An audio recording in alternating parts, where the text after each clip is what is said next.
রান্না করতে এসে মায়ের কথা মনে পড়ে গেল। তো রান্না করতে এসে মার কথা পড়লো, সেটা হচ্ছে আমি এখন মাংস রান্না করছি। তো আর এই মাংসটা আমার আম্মা আমাকে দিয়েছে। তো আসলে মায়ের ভালোবাসা এমনই।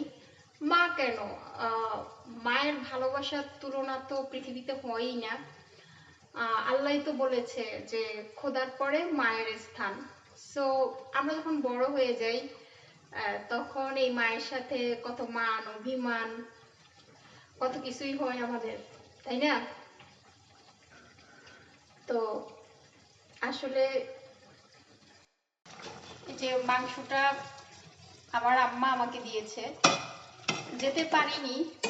তো যেতে পারিনি বলে মা ঠিক আগলে রেখেছে যে তার মেয়ে তো আসেনি, কবে আসে না আসে তারও কোনো ঠিক নেই।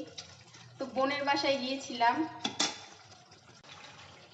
তো সেখানে হচ্ছে আম্মা নিয়ে এসেছে। তো আজকে আসলে আম্মার কথা খুব মনে পড়তেছে রান্না করতে এসে। ওরে বাবা, এই হাতে পড়ে যায়।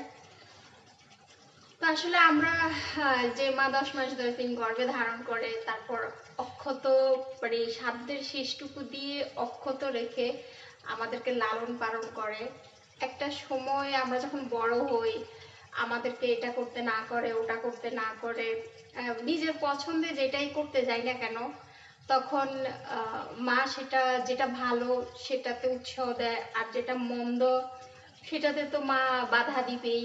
তো আমরা খুব বড় হয়ে যাই। তো বড় হয়ে তখন এই মার সেই নিষেধ বারণগুলো আর আমাদের পছন্দ হয় না। তো আসলে একটা ছেলে মেয়েকে তার বাবা মা খুব স্নেহ মমতা ভালোবাসা দিয়ে দুনিয়াতে আনে। আমরা বড় হয়ে যাওয়ার পর আসলে প্রতিটা সন্তানই আমরা মানে তখন আমাদের ইচ্ছা অনিচ্ছা পছন্দ অপছন্দগুলোর মূল্যায়ন না পেলে তখন আমরা হচ্ছে খুব দোষারোপ করি। আসলে আমাদের কি দোষ? আমি যে আমাদের দোষ দিব তা কিন্তু নয়, এটা আমাদের নিয়তি, এটা আমাদের ভাগ্য যে এভাবেই হচ্ছে উপরওয়ালা আমাদের সাথে এমন করে।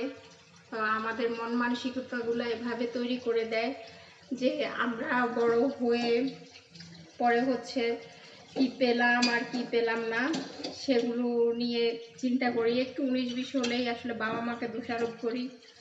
তবে এখানেও একটা কথা আছে, অনেক ফ্যামিলিতে আবার খুব কমই বাবা মারও কেমন যেন হয়ে যায় সন্তানের প্রতি, সেটাও কিন্তু কষ্টের বিষয়।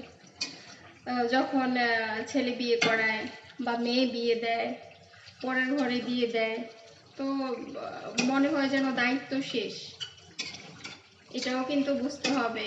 এই যে আমি তো শুরুই করেছি যে মায়ের কথা খুব মনে পড়ছে, যে এটাই মায়ের ভালোবাসা। তো অনেক সময় অনেক ফ্যামিলিতে দেখা যাচ্ছে বিভাজন হয়ে যায়, বাবা মাও কিন্তু একটা পর্যায়ে ছেলে মেয়ের প্রতি বিভাজন শুরু করে। আসলে বিভাজন করা উচিত না, প্রতিটা বাবা মার উচিত, কেননা মেয়েদেরকে কিন্তু শ্রেষ্ঠ স্থান দিয়েছে কোরআনে, যে ওদের দেখভাল বেশি করবা, ওদেরকে বেশি স্মরণ করবা, ওদেরকে মনে রাখবা ওরা কেমন আছে কি অবস্থায় আছে। আসলে বড় করে দিলে, বড় করে দেওয়ার পর অনেক পরিবারে সেই দায়িত্বটা বোধহয় আর মনে করে যে মুক্ত, সে দায়িত্বটা আর ওনাদের নেই। তো যেসব ফ্যামিলি এরকম অনেক আছে, কেউ হয়তো স্বীকার করে কেউ করে না, কেউ হয়তো নীরবেই এভাবে সহ্য করে যায়, যে বাবা মা তো কি বলবে, কি বলার আছে, তাই না? তো আমরা বেশিরভাগই আপনি মনে করেন যদি আপনার সামনে এরকম বাবা মা নিয়ে 50টা ভিডিও আসে, 48টাতেই পাবেন যে সন্তানরা কষ্ট দেয়। কিন্তু মাঝে মাঝে আসলে বড় হয়ে যাওয়ার পর, বড় করে দেওয়ার পর, সংসার ধরিয়ে দেওয়ার পর বাবা মারাও একটু কেমন যেন আচরণ করে, এরকম অনেক ফ্যামিলি আছে। তো কেউ হয়তো প্রকাশ করে, আসলে প্রকাশ করলেই সব জানা যায়, প্রকাশ না করলে আমরা কেউ কিছুই জানতে পারি না, এটাই কিন্তু বাস্তবতা। তো আজকের ভিডিওটা আসলে আমার এখানেই, যে আমরা কখনোই বাবা মার প্রতি অবহেলা করব না, বাবা মারও সন্তান, বড় হয়ে গেলে ওনাদের শেষ নিঃশ্বাস পর্যন্ত কিন্তু ওনাদেরই সন্তান, ওনারাও বিভাজন করবেন না, সন্তানদের প্রতি খেয়াল রাখবেন। শেষ নিঃশ্বাস পর্যন্ত দিন শেষে সন্তান কিন্তু দৌড়ে আসে, বাবা মাও কিন্তু দৌড়ে যায়। মাঝখানে এই যে ভুল বোঝাবুঝি, মান অভিমান, এসব যেসব কারণে হয় সেগুলো যেন আমরা না করি। তা আমাদের দায়িত্ব, সন্তান বড় হয়ে গেলে আমাদেরও দায়িত্ব বাবা মার প্রতি, আর বাবা মার দায়িত্ব কিন্তু শেষ নিঃশ্বাস পর্যন্ত, বাবা মা তো সেজন্য। আজকের ভিডিওটি আমার কেমন লাগলো অবশ্যই আপনারা জানাবেন। আমার মায়ের দেওয়া মাংস রান্না করতে করতে আপনাদের সাথে এতগুলো কথা শেয়ার করলাম।